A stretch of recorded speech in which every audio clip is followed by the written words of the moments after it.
the John Muir Way and the John Muir Link, 187 miles in 12 days from Helensburgh to Dunbar and Coburn's Path in June 2026. Day 4, Lennoxtown to Kilsyth, 12 miles. I had a lovely visitor on my B&B doormat at the beginning of my day. Apparently his name is Cheeseburger.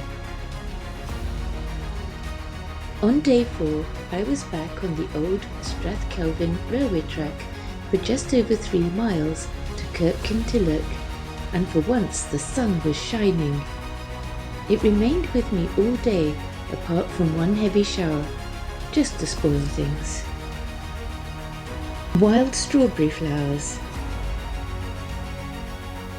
The tunnel near Milton of Campsie. Billy the train, parked near the Milton of Campsie tunnel.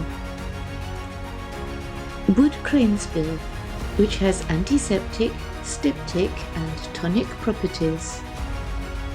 The trail was lined with sweet Sicily, and I was accompanied throughout the day by its wonderful aromatic smell of aniseed. It is said to aid digestion, respiratory ailments, and act as a general tonic. It is an excellent pollinator for bees. When I reached Kilsyth, I dropped down onto the Forth and Clyde Canal and started the first of many miles of walking along canal towpaths. This 3-mile stretch took me to Tweecher, just to the southwest of Kilsyth, where I branched off and ascended to the Antonine Wall at Bar Hill, before descending again towards Kilsyth and my accommodation for the night. Masterwort.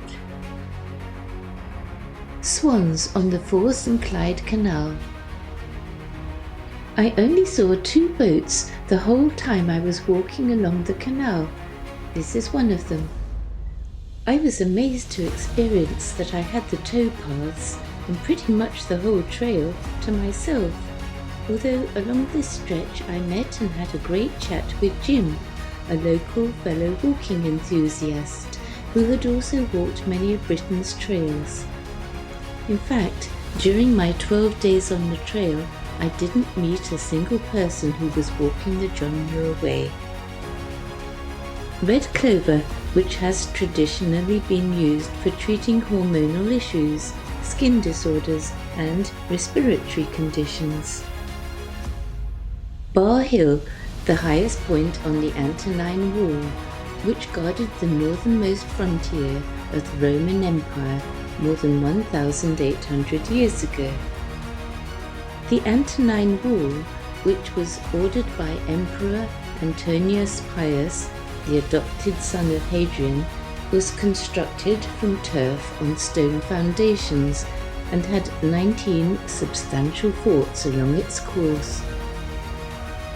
It was 5 meters wide and 3 to 4 meters high, and stretched for 39 miles between the firths of Clyde and Forth. It was completed in AD 140 and abandoned around AD 210.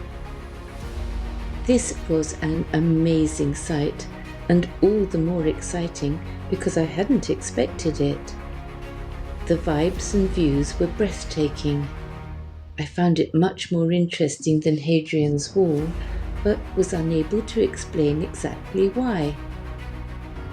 However, I had the distinct impression that there had been something there before the arrival of the Romans, and upon subsequent investigation, I discovered that my intuition was correct, because the landscape in the whole area was apparently occupied by indigenous Britons for centuries before the Romans arrived, and there were numerous Iron Age hill forts and settlements directly in the path of the Antonine Wall.